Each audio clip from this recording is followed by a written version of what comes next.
Hi అందరికీ నమస్కారం. ఈరోజు ఈ వీడియోలో WGL 283 అనే పాడి రకం గురించి, వరి రకం గురించి మీకు తెలియజేస్తాను. సో WGL 283 దీన్నే మనం శీతల్ అని కూడా అంటారు. సో దీని గుణగణాలు చూసుకున్నట్లయితే ఇది యాసంగిలో సాగు చేసుకోవడానికి అనుకూలము. ఇది చూసుకున్నట్లయితే సన్నగా మరియు పొడవు బియ్యం ఉంటుంది.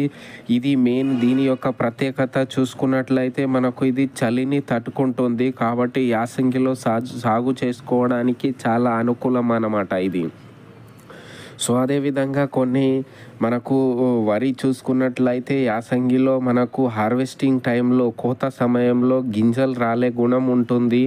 కానీ ఈ WGL 283 అనే రకానికి మనకు కోత సమయంలో గింజలు రాలే గుణం అనేది రాలదు అన్నమాట.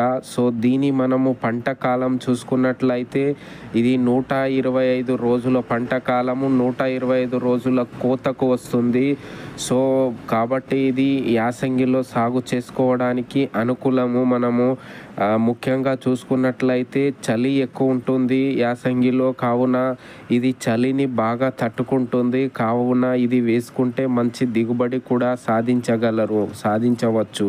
సో ఇంకొకటి దీని యొక్క ప్రత్యేకత గింజలు